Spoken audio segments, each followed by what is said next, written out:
যুবকদেরকে বলছি, আমার চাচাদেরকে কি আমি তুমি করে বলতে পারি? আমার যুবকদেরকে বলছি, যুবকরা শোনো, মনোযোগী হও।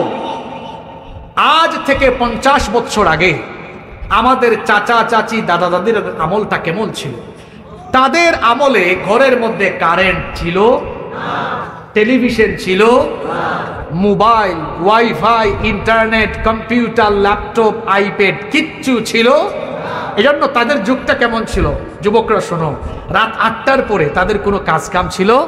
একদম নাক ডাকায়া ঘুম। এই রাত 12টা হয়ে যাচ্ছে, তাদের এক দফা ঘুম শেষ। এখনকার যুগ কেমন? শোনো যুবকরা, এখনকার যুগে আমাদের ঘরে কারেন্ট আছে, mobile, wifi, internet, laptop, computer সব আছে। এই জন্য রাত 2টা, 3টা, 4টা পর্যন্ত আমাদের জেগে থাকার অভ্যাস। এসি তো আছে, আচ্ছা যাই হোক। এখন কি হয়েছে শুনেন না, এখন হয়েছে যেটা, এমন এক ভয়াবহ পরিবেশ আছে। এখানে আমার অনেক চাচাদেরকে আমি দেখতে পাচ্ছি, আমার সম্মানিত চাচাদের বয়স 70-80 বছরের অনেক চাচারা এখানে আছেন, আমি দেখতে পাচ্ছি। এই বয়সে তারা ফিজিক্যালি ফিট। আমি উত্তরবঙ্গে ওই দিন এক চাচাকে পেলাম, চাচা বলেন, ভাতিজা আমার বয়স 103 বছর। ওই চাচা হেঁটে হেঁটে মাহফিলে আসেন, স্ট্রং, ফিজিক্যালি এখনো স্ট্রং। কেন তারা এত স্ট্রং এখনো? তারা ঠিকঠাক মতো ঘুমাইছে। ঘুমের অভ্যাস, খাদ্য গ্রহণের অভ্যাস, খাদ্যাভ্যাস, ঘুমের অভ্যাস ঠিকঠাক ছিল। যুবকরা দেখো, তোমাদের চাচা, বাবা, দাদা, নানা কি স্ট্রং। আর তোমরা তাকাইতে তাকাইতে তাকাইতে তাকাইতে 25 বছরে তোমরা চোখে ঝাপসা দেখো। তোমাদের মাথার চুল 30 বছরের মধ্যে পাকা আরম্ভ হয়েছে। তোমরা এত বেশি প্রযুক্তি নির্ভর হয়েছে, এত বেশি স্ক্রিনে তাকাও, তোমাদের মাইগ্রেনের প্রবলেম শুরু হয়ে গিয়েছে।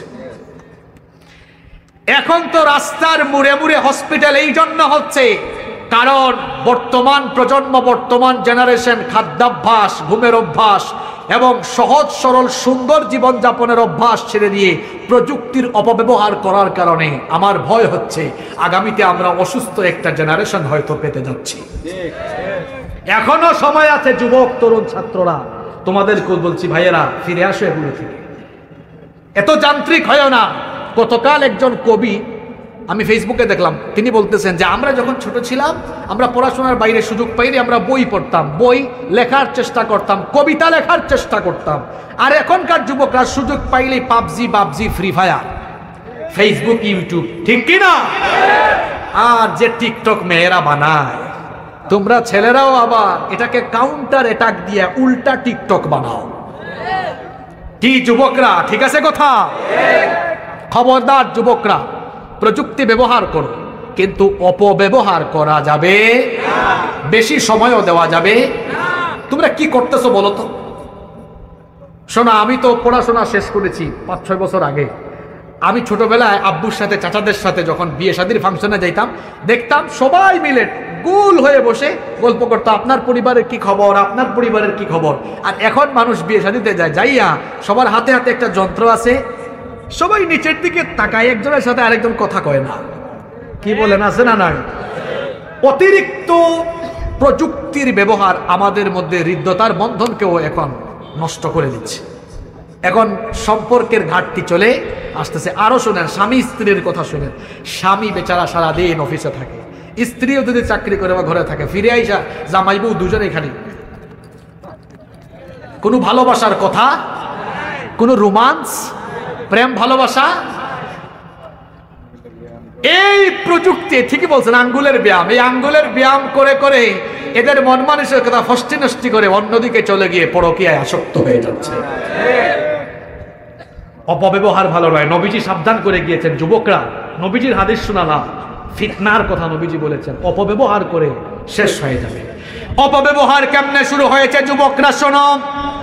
তোমাদের মধ্যে অনেক যুবক, আমিও তো যুবক, যুবকরা আমাদেরকে মনের কথা শেয়ার করে। ওই দিন একজন যুবক এসে বলে, হুজুর, মোবাইল ব্যবহার করতে করতে পর্নোগ্রাফিতে আসক্ত হয়ে গিয়েছি, এখন মাঝে মাঝে পর্ন না দেখলে ভালো লাগে না। অনেকে আছে মুভি দেখায় আসক্ত, কেমনে এগুলো ছাড়বা? ও ভাই, আল্লাহকে ভয় করো। রাতের বেলা যে তুমি তোমার ঘরে দরজা বন্ধ করে দিয়ে ঘুমাও, তুমি ভাবছো আমি আমার রুমের ভেতরে একা আছি, এখন আমি আজে বাজে ভিডিও দেখতে পারি, কেউ দেখবে না।